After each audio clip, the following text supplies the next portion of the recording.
सोचो एक पल के लिए, अगर आज रात कोई तुम्हारे घर में घुस आए, तुम्हारी संपत्ति छीन ले, तुम्हें अपना नौकर बना ले और कहे कि ये सब तुम्हारी भलाई के लिए है, तो तुम क्या करोगे? यही हुआ था इस देश के साथ, लेकिन इस देश ने झुकने से इनकार किया। ये कहानी है उस संघर्ष की जो 200 साल तक चला, उस आग की जो करोड़ों दिलों में सुलगती रही, उन शहीदों की जिन्होंने अपनी जान देकर हमें सांस लेने का हक दिलाया। ये कहानी है भारत की आजादी की। लेकिन हर बार की तरह कहानी यहीं खत्म नहीं हुई मेरी जान, और आज मैं तुम्हें उस पूरे सफर में ले जाऊंगा, शुरू से आखिर तक। बात उस वक्त की है जब भारत सोने की चिड़िया कहलाता था। 17वीं सदी का भारत, मुगल सल्तनत का आखिरी दौर। देश में दौलत थी, बाजार थे, व्यापार था। हिंदुस्तान की रेशम, मसाले और हीरे पूरी दुनिया में मशहूर थे। यूरोप के व्यापारी इस सोने की खान तक पहुंचना चाहते थे, और इसी लालच में सन 1600 में इंग्लैंड की महारानी एलिजाबेथ प्रथम ने एक कंपनी को इजाजत दी भारत से व्यापार करने की। नाम था उसका ईस्ट इंडिया कंपनी। ये बस एक व्यापारिक कंपनी थी, कुछ अंग्रेज व्यापारी, कुछ जहाज और मसालों की तलाश। लेकिन तुम जानते हो ना, लालच की कोई सीमा नहीं होती। 1608 में अंग्रेजों का पहला जहाज सूरत के बंदरगाह पर लगा। मुगल बादशाह जहांगीर ने उन्हें व्यापार करने की इजाजत दी। बदले में कंपनी ने कुछ उपहार दिए, कुछ वादे किए, और यहीं से शुरू हुई एक बहुत बड़ी चाल। कंपनी धीरे धीरे भारत में अपनी जड़ें जमाने लगी। सूरत, मद्रास, बॉम्बे, कलकत्ता, एक एक करके कंपनी ने अपनी चौकियां बना ली। और फिर आया वो मोड़ जिसने इतिहास बदल दिया। 1757 प्लासी का युद्ध, बंगाल के नवाब सिराजुद्दौला और ईस्ट इंडिया कंपनी के बीच एक ऐसी लड़ाई जो असल में लड़ाई से पहले ही खत्म हो चुकी थी। कंपनी ने नवाब के अपने सेनापति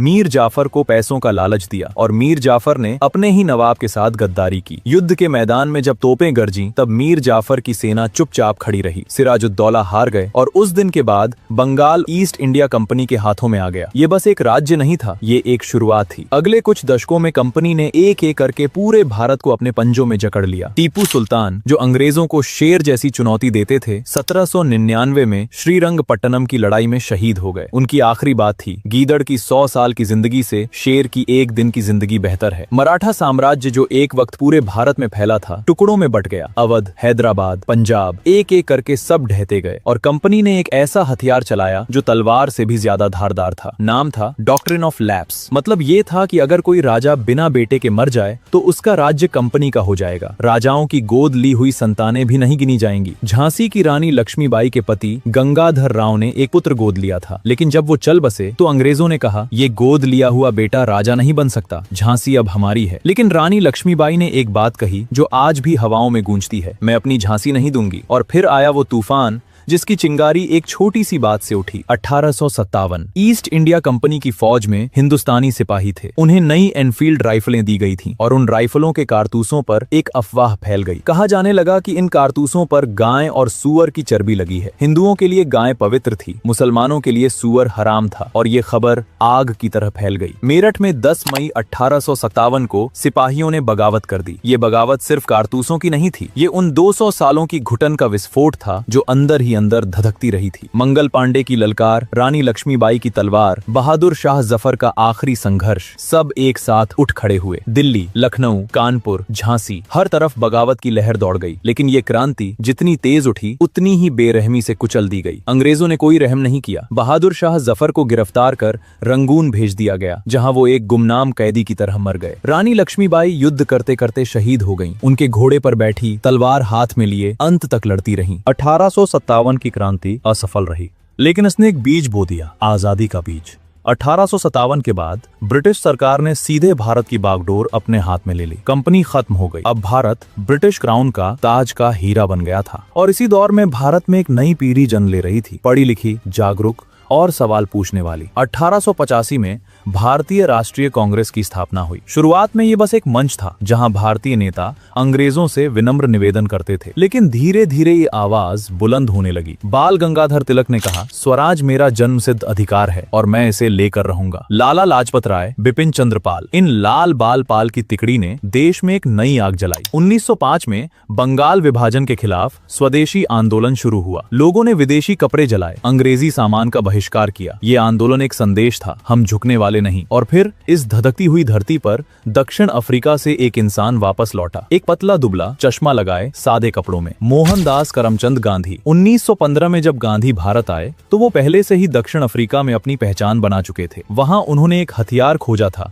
जो दुनिया ने पहले कभी नहीं देखा था। सत्याग्रह, सच्चाई की ताकत। गांधी का मानना था कि अंग्रेजों को उनके ही नैतिक सिद्धांतों से हराया जा सकता है, बिना हिंसा के, बिना तलवार उठाए। भारत आकर गांधी ने पहले इस देश को समझा, गांव-गांव घूमे, किसानों की तकलीफें देखी, मजदूरों का दर्द महसूस किया। 1917 में चंपारण, बिहार के नील किसान जिन्हें अंग्रेज जमींदार जबरदस्ती नील उगवाते थे, गांधी वहां गए, सत्याग्रह किया और अंग्रेजों को झुकना पड़ा। ये पहली जीत थी और इसने पूरे भारत को बता दिया कि गांधी कोई साधारण नेता नहीं है। 1919 जलियांवाला बाग। अमृतसर में एक बगीचे में हजारों लोग जमा हुए थे। बैसाखी का त्योहार था, महिलाएं, बच्चे, बूढ़े सब एक साथ। और तभी जनरल डायर ने आदेश दिया, गोलियां चलने लगी, निकलने का रास्ता नहीं था, लोग कुएं में कूदने लगे। कितनी जाने गईं, ये आज भी सही से नहीं जाना जा सका, पर उस दिन जो खून बहा उसने हर भारतीय का दिल बदल दिया। रविंद्रनाथ टैगोर ने अंग्रेजों की दी हुई नाइटहुड की उपाधि वापस कर दी। जलियांवाला बाग ने यह साफ कर दिया कि अंग्रेज कभी भारतीयों के दोस्त नहीं थे और गांधी के दिल में कुछ और पक्का हो गया। 1920 में गांधी ने असहयोग आंदोलन शुरू किया। नारा था, अंग्रेजी सरकार से असहयोग करो, स्कूल छोड़ो, सरकारी नौकरियां छोड़ो, अदालतों का बहिष्कार करो, विदेशी कपड़े जलाओ। लाखों लोग उठ खड़े हुए, वकील, शिक्षक, व्यापारी, सब ने अपनी सुविधाएं छोड़ दी। और तब ऐसा लग रहा था कि अंग्रेज टिक नहीं पाएंगे, लेकिन 1922 में चौरी चौरा में भीड़ ने एक पुलिस थाने में आग लगा दी। 22 पुलिस वाले मारे गए और गांधी ने आंदोलन वापस ले लिया। पूरा देश हैरान था, नेता नाराज थे, लेकिन गांधी का कहना था, हिंसा के रास्ते पर चलकर हम वही बन जाएंगे जिनसे हम लड़ रहे हैं। इसी दौर में भगत सिंह, चंद्रशेखर आजाद और उनके साथी एक अलग रास्ते पर थे। जहां गांधी अहिंसा में विश्वास रखते थे, वहीं ये नौजवान मानते थे कि जुल्म का जवाब जुल्म की भाषा में दिया जाना चाहिए। 1919 के जलियांवाला बाग हत्याकांड के वक्त भगत सिंह महज 12 साल के थे। उन्होंने उस बगीचे की मिट्टी अपनी मुट्ठी में उठाई और कसम खाई कि इस खून का बदला लेंगे। 1929 में भगत सिंह और बटुकेश्वर दत्त ने दिल्ली की असेंबली में बम फेंका, मारने के लिए नहीं, बहरी सरकार को सुनाने के लिए। बहरों को सुनाने के लिए धमाका करना पड़ता है। पकड़े गए, मुकदमा चला और 23 मार्च 1931 को भगत सिंह, राजगुरु और सुखदेव को फांसी दे दी गई। 1930 गांधी एक और अनोखे विचार के साथ आए, नमक। अंग्रेजों ने नमक पर कर लगा रखा था, एक ऐसी चीज पर जो हर इंसान की जरूरत है। 12 मार्च 1930 को गांधी अपने 78 साथियों के साथ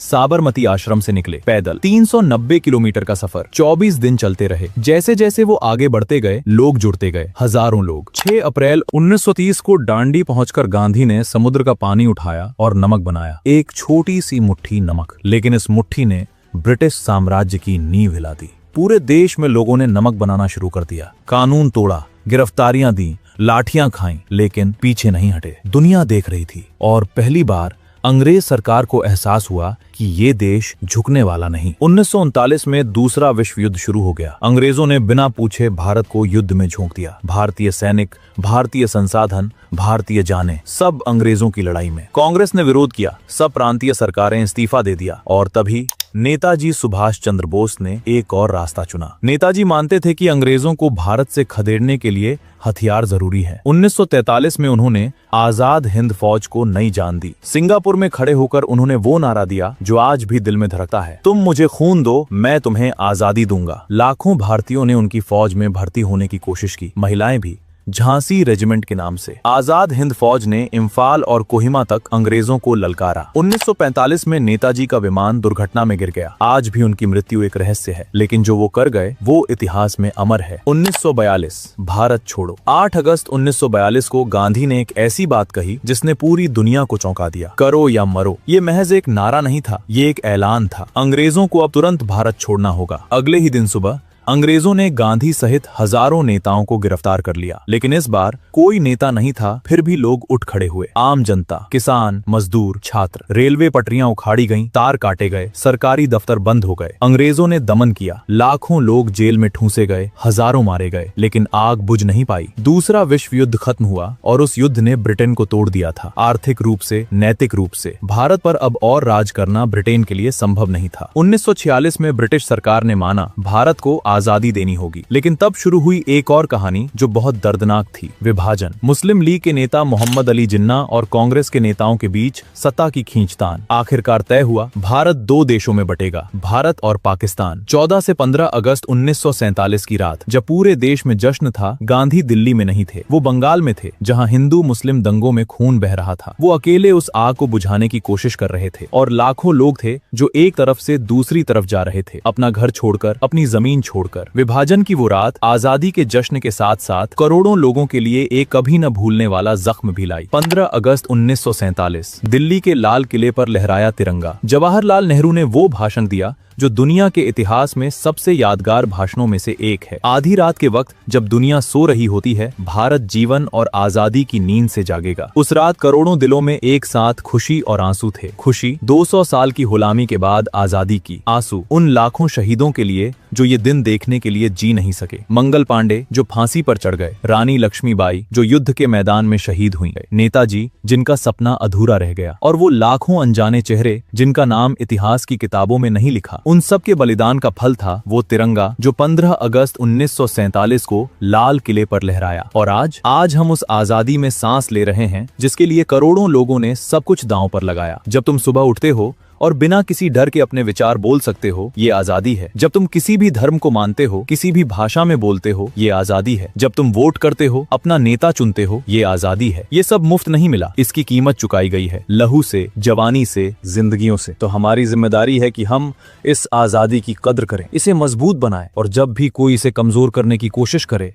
हम उठ खड़े हों। क्योंकि आजादी तब तक ही रहती है जब तक उसकी हिफाजत करने वाले लोग होते हैं। ये देश उन लोगों ने नहीं बनाया जो बस जी लिए, इसे बनाया उन्होंने जो इसके लिए जिए। अगर ये कहानी तुम्हारे दिल को छू गई हो, अगर इन शहीदों की कुर्बानी ने तुम्हारी आंखें नम की हों, तो इस वीडियो को लाइक करो। ये लाइक बस एक क्लिक नहीं है, ये उन शहीदों को एक श्रद्धांजलि है। और अगर तुम चाहते हो कि ऐसे ही इंस्पायरिंग और अनटोल्ड किस्से तुम तक पहुंचते रहें, तो इस चैनल को सब्सक्राइब करो। भारत माता की जय।